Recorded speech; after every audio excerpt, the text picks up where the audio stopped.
Welcome back, beautiful people. This is the Google Pixel 8 Pro, and this thing got really abnormally good in a really short space of time. So I figured, among other things, Android 15 finally came out officially for all the Pixels. I've had this thing for a year, and I've used it day in, day out in that time.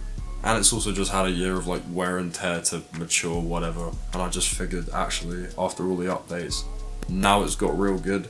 Now's probably the perfect time to actually talk about it. So that's exactly what we're doing today. Stay tuned. This is the Pixel 8 Pro in 2025 actually. Almost there. Let's do it. As I always do, design comes first here, and I think aesthetically, not many phones from 2023 look near as good as the Pixel 8 Pro does with a dark something skin. Not sponsored by D-Brown, by the way. I just think it looks cold. This is a really pretty phone with a lot of superb design choices. For instance, clicky buttons are underrated and they're super clicky here. If you know me well, I love a good physical key on a device. The matte glass back before I skinned it was super slippery, but also my favourite back texture of any phone, period. It was sublime to the touch. If Google could get the blend right between the back glass and the side rails, I think it'd have a near enough perfect hand feel. Other elements like the camera visor, the weight, the curvature of the phone are all spot on. I really do think this is one of the best Pixel builds of recent. I'm still a fair man though, and I got gripes. The finish on the rails and the buttons, for example, scratches so easily, especially the camera visor. This was my first 8 Pro on a few months usage before I RMA'd it, and I'm super careful with my stuff, so it just seems inevitable with this paint finish. Also, the power button paint on my first unit chipped after a few weeks while it was in a case, which was really weird.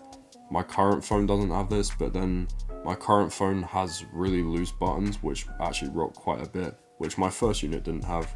So I feel like, bar these little annoyances, Google's pretty much got the hardware of these phones down to a T. But you know, I don't really notice these problems daily. They are still a little bit annoying though. The one thing I do notice daily though is the absence of that feeling that I get with a really well put together phone like my iPhone 12 or even my dinged up OnePlus 8 Pro that cost me like 70 quid. That this phone, it might be missing, I don't know. The Pixel just seems to be missing that final echelon that makes you think, yeah, if I flung it about or used it caseless, it'd be fine, because I know it's sturdy enough. I just don't quite feel that way here. It's close, but it ain't touching the holy grail of flagship build quality for me. This quote-unquote super Actua screen is actually super good.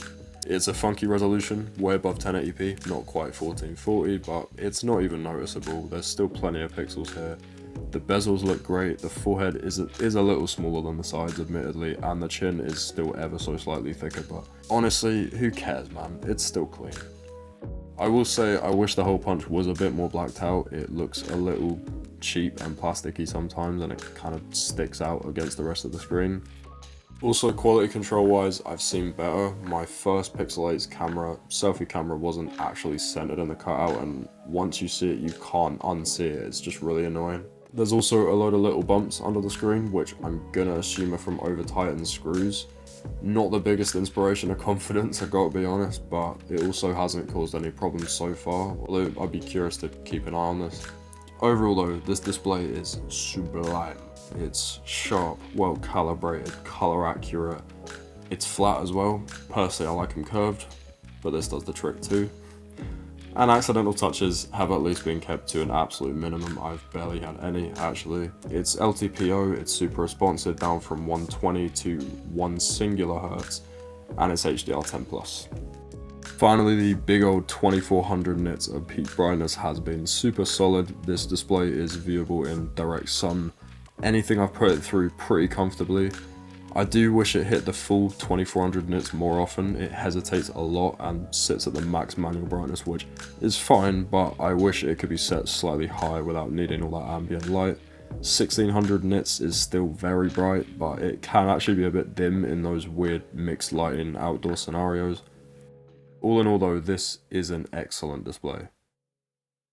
Pixel experience on this phone has been one hell of a spin since I got it. I kid you not, I had to literally scrap this entire software section, pretty much all of it, and rewrite it for the Android 15 betas when they came out, because they literally fixed like 95% of my issues I was facing within a couple of updates. It was kind of berserk actually. Android 15, it feels like a breath of fresh air. It's so good now. I've decided to stick with rooted Android 15 QPL1 Beta 3.1 for the foreseeable future, and visually, Pixel experience is incredibly attractive. A lot of what you see here is thanks to Iconify and Pixel Expert, which probably make up most of my joy in using this skin, but underneath it's still through and through really nice looking software. The animations are pretty much all silky smooth. Transitions between the always on display and the lock screen have been ironed out. The quick settings layout and the fonts look super clean. I love using it. There's haptic feedback tucked in all over the shop, and it even responds to how much force you handle it with. So if you bump up the volume slider, for example, in one go, you'll feel a strong vibration when it hits the top, and if you do it slowly, it's a way more subtle rebound. It almost feels like a physical switch that you're interacting with, and I love that. Oh yeah, and the haptic motor here is a star, by the way. Honestly, the jump in smoothness between Android 14 and Android 15 stable and the betas has been night and day. Like, the fluidity and the responsiveness of the skin is so much better than it was as well. Also, the scrolling got fixed. It's almost perfect in most apps now, which is great. It's not entirely gone. In YouTube comment sections and a few other Google apps, there are still more drop frames than a sale at Specsavers, but I don't care too much now. If I had any complaints about the software here, I'd say Google, please fix up your theming options, because they've barely changed it all since Android 14. Also, please give us a system-wide dark theme, pitch black dark theme, without the need for root, because dark theme on the Pixel right now doesn't actually save you any battery, it's just really dark grey. In terms of software features, as much as I don't really get the hype around AI personally, I did use some of the tricks on the Pixel 8. The wallpaper generator is kinda underrated. You can get some neat results if you tinker with it a bit. I did occasionally use some of the wallpapers it made. It's a nice to have, it's easy to use, and the output is pretty high quality. Magic Editor is sometimes very impressive, but always weird. I pretty much only used it as a way of moving stuff about, making it huge, making the odd mirror selfie that never happened. It also lets you fine tune the shape of the cutout now, and it's quite accurate with edges, but only really for basic shapes. For anything complex or with a funky background, it will just kick out some bizarre crap. I definitely use Magic Eraser more. It worked a little more reliably in my experience, and I mainly used it for small stuff like people in the background and removing text. Finally, we've got Audio Eraser, and this one actually saved the voiceover on my last video, the iPhone 12 review, because my mic kept adding some really jarring high-end hiss to the audio. So I threw all the noisy clips onto Google Photos, and Audio Eraser did a better job than the AI noise remover I was literally dishing out £9 a month for at the time. Please Google, let me use videos longer than 2 minutes with this, because my outtakes are like 10 minutes long, and I will be a very happy boy. There's also smaller features I use daily, like selecting text from the recents page, which is wicked and super accurate. Circuit search is also very useful too. I use it, I'd say, on and off. The Pixel 8 Pro's performance as well has come a really long way in Android 15. For example, the phone had really severe heating issues, which I actually used to think was solely down to the cooling system, which I still think now is just insufficient for the chip. But the phone used to boil, and then because of this it would throttle a lot very frequently, and it would just make it really hard to use for a long period of time. Now the thermal issues aren't gone, but the phone runs much cooler, particularly under sustained usage where it stays very fast and the animation frames no longer drop off a cliff, which is great. And I haven't noticed it getting uncomfortably hot like it used to for quite a while actually. The kernel, which governs the CPU's behavior, is now also much better. I'm instead using Sultan kernel for Android 15, which is based off the stock one anyway, but on both, the benchmarks are the highest I've seen here. The day-to-day performance is also luckily rock solid. The 8 Pro is very quick, loading times are short, web browsing too got a big boost. I'm still not going to pretend that Google's Tensor G3 in this phone is some sort of masterclass. It is lacking on grunt, which you will notice the minute you put it through any sort of heavier app or even a game. But for my usage, I've been more than happy with it. It's fine. The speakers surprise me a lot. You get really well profiled sound, it's rich, they don't distort much, and the bass is great.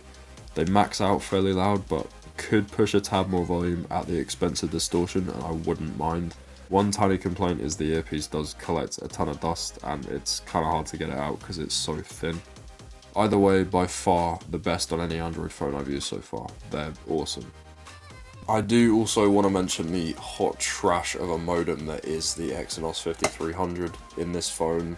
It needs more flack than Tensor at this point. It deserves more flack because while Tensor is subjectively bad and it's got better, this modem sucks. Like, it's fundamentally just a bad modem. That's that. Credit where credit's due, it doesn't heat up the phone almost at all anymore. I can actually use 5G now without worrying about the phone throttling because it used to absolutely ruin the performance.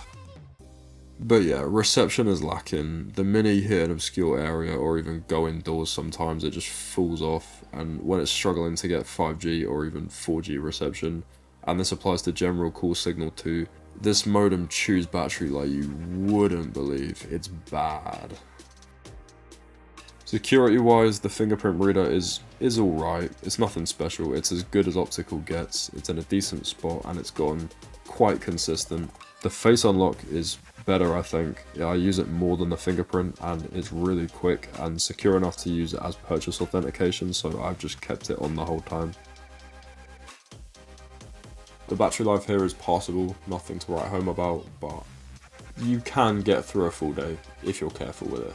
And that's regularly using 5G with patchy signal, a bit of navigation, a lot of SoundCloud and Spotify, high brightness, heavy Snapchat, and the occasional Wi-Fi hotspot. I don't really deviate from that usage spread much, and I get consistently a medium day's power out of it. I'm home by latest 8 PM with like 30% left. Music streaming also uses a lot of power on the Pixel 8 and has done since Android 14, so I would love to see this get fixed.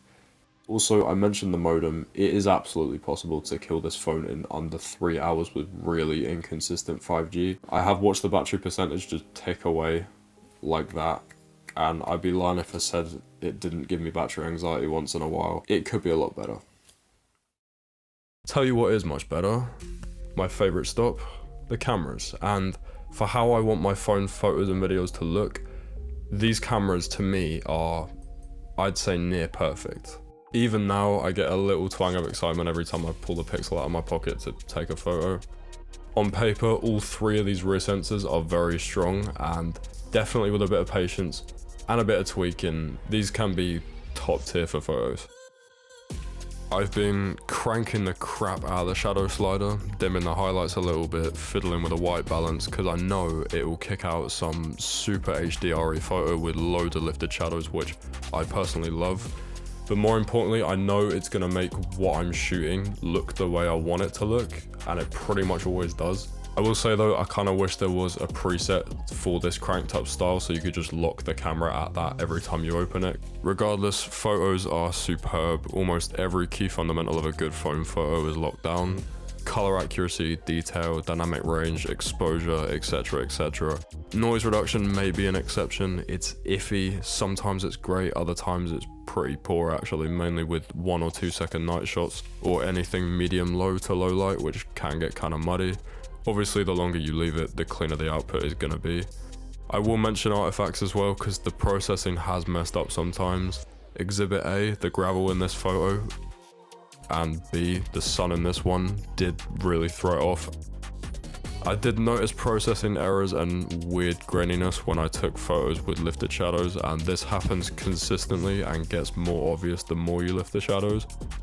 This mainly happens with challenging scenes with a bright background and dark subjects. Some had it pretty bad actually. This also escalates in night shots because it's like the phone can't composite the shadow lifted parts with moving subjects, so I've seen some really strange textures pop up. Yeah, I have been pushing the HDR to its limit, and obviously lifting the shadows will expose the flaws in any photo, but if I'm given the option, I'm gonna do it, and I feel like Google could work a bit better on helping the phone figure out how to process these shadows. Moving to night shots, they're basically the same story as the day and the evening shots, but with more noise and graininess, but they are also very, very good. Same goes for astro shots. I'd say the results are worth the wait. Obviously Britain ain't the best place for night skies, but I also love the anticipation as I sit there like a lunatic on some random hill waiting for my phone to capture. The selfie cam can take impressive looking photos, albeit lacking a bit of detail and sometimes being washed out because it's a noticeably weaker sensor than the rear ones, but with processing it's honestly fine. The minute you take it a Snapchat and it's got limited processing to prop it up, it looks absolutely tragic. There's noise everywhere in good lighting, it's soft, colours are off, you can tell it's struggling. Otherwise, it's a good selfie camera, although it definitely relies too heavily on software to get a decent output. The videos off the 8 Pro are not as awesome as the photos, but they are still very strong videos and have a lot of the same strengths as the photos. The colours really pop, the dynamic range is nicely aggressive, the output's well balanced but it keeps enough character. The video does struggle to keep the highlights in check while reducing the grain, it's kind of one or the other. Even in decent lighting, not unlike the photos actually, but otherwise this is very pleasing looking video. And who could forget video boost, which is limited to only the main camera between 1 and 2x, but man does it clean up. All the noise, shadow grain, low exposure, muted colors, everything gets tuned up. It's a very powerful feature. And that's everything. To wrap up, the Pixel 8 Pro has really good hardware. Minus tensor on the modem. Tensor aged like fine wine. I don't know how that happened, but I did not have that on my bingo cards this year. The modem does suck, but it's the only actual weakness of the phone at this point, and to be honest, the only real toll it has on the phone is just bad battery life. Pair all the good parts with very capable, very powerful cameras, and software that is finally polished and looks great, and the fact that this phone can be had for 450, 500 quid for a sealed boxed one on eBay here in the UK, I reckon it's worth it. Anyways, that's it. Thanks for stopping by. Catch you later.